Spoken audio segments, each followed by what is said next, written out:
حضرت علی رضی اللہ تعالیٰ عنہ سے پوچھا گیا، یا علی رضی اللہ تعالیٰ عنہ، وہ کون سی عادتیں ہیں جو انسان کے دماغ کو کمزور کر دیتی ہیں؟ تو حضرت علی رضی اللہ تعالیٰ عنہ نے فرمایا، اے شخص، جو انسان ان 4 عادتوں کو اپناتا ہے اس کا دماغ کمزور ہو جاتا ہے۔ پہلی عادت، بار بار تیز آوازیں سنتا ہو یا زور زور سے بات کرتا ہو۔ دوسری عادت کہ وہ ہر تھوڑی دیر بعد کھانا کھاتا ہو۔ جو انسان زیادہ کھانا کھاتا ہو اس کا دماغ کمزور ہونے لگتا ہے۔ تیسری عادت، ایک ہی جگہ بیٹھے رہنا۔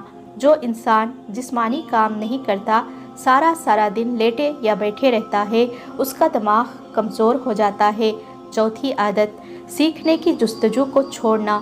جو انسان سیکھنے کی کوشش کو چھوڑ دیتا ہے اور یہ سوچتا ہے کہ اسے سب کچھ آ گیا ہے، تو اس کا دماغ کمزور ہونے لگتا ہے اور وہ طاقت جو اللہ تعالیٰ نے اس کے دماغ کو بخشی ہے اس سے دن بدن محروم ہونے لگتا ہے۔